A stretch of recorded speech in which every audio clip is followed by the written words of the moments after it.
பாஜக பிரச்சனைக்கு காரணம் ராமதாஸ் சொல்லியிருக்காரு, பாஜக கூட்டணி வேணாம்னு சொன்னதுதான் காரணம் என் மகனுக்கு கண்டிப்பாக.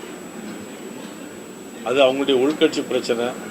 இதில் பாரதிய ஜனதா கட்சி நீங்களும் தயவுசெய்து இருக்காங்க. தற்பொழுது கமலஹாசன் வந்து தமிழிலிருந்து தான் கன்னடம் உருவானது ஒரு சர்ச்சையில் ஒரு வார்த்தைகள் உருவாக்குறாங்க. நீதிமன்றம் வந்து மன்னிப்பு கேட்க சொல்லியிருக்கு. ஆனால் அவர் வந்து நான் மன்னிப்பு கேட்க மாட்டேன்னு அப்படின்னு சொல்கிறாங்க. அதாவது அவரவர்களுக்கு அவருடைய தாய்மொழி புரியுது. இதில் வந்து அவர்கள் பேசிய தவறு இவர்கள் பேசிய தவறு என்பதில் நாங்கள் எதுவும் கருத்து சொல்ல மாட்டோம். அவரவர்களுக்கு அவருடைய என்னை பொறுத்தவரை என்னுடைய தாய்மொழி எனக்கு புரியுது. தமிழிசை சௌந்தரராஜன் என்ன சொல்லியிருக்காங்க, மன்னிப்பு தானே அது கேட்க வேண்டியதானே. ஒரு வார்த்தைகள் வந்து ஒரு அரசியல் லீடராக இருக்கிறவங்க பேசும்போது ரொம்ப நிதானமாக பேசணும்.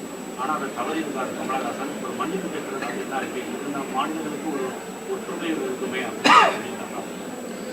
என்னை பொறுத்தவரை மாநிலங்களுக்கு ஒற்றுமை வரணுங்கிறதுல 100க்கு 100%. ஏன்னா நாங்கள் வந்து அகில இந்திய கட்சி. எல்லா மாநிலம் ஒன்றா இருக்கணும், எல்லா மொழியும் ஒன்றா இருக்கணும். நமது நாடு, நமது மொழி, நமது தேசம்ங்கிற உணர்வு எல்லாருக்கும் வேணும். அவ்வளோதான். வேற மதுரையில் இருந்த திமுக செயல்கள் முதல்வர் என்ன சொல்லியிருக்காருன்னா, கோமாளிகளின் கூட்டணி வந்து ஜெயிக்கல, இனியும் ஜெயிக்க போகாது அப்படின்னு ஒரு கருத்து. அது அவர் சொல்லிக்கிட்டாராங்கிறது எனக்கு தெரியல.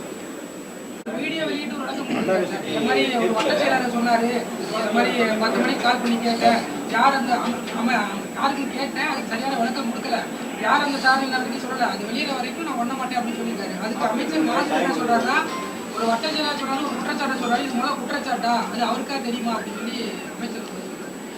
இதில் வந்து மதிப்புக்குரிய அண்ணாமலை அவர்கள் ஆதாரபூர்வமாக சில விஷயங்களை சொல்லியிருக்காங்க. அவங்களும் ஆதாரபூர்வமாக பதில் சொன்னால் நல்லா இருக்கும்.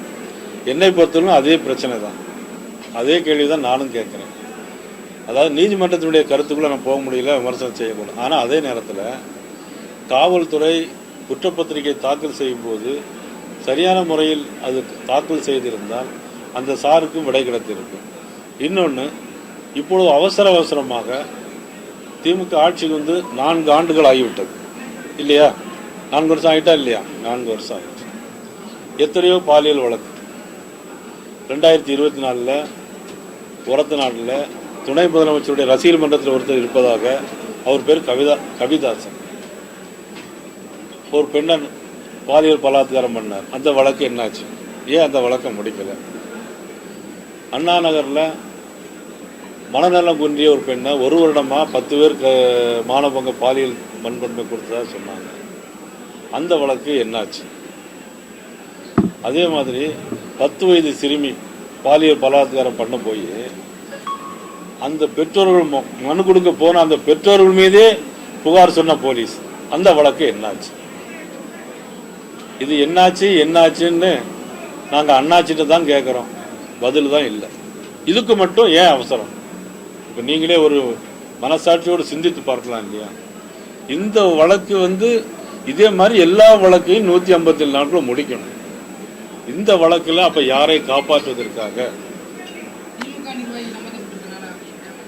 வேற என்ன யாரு சம்பந்தப்பட்டிருக்கா?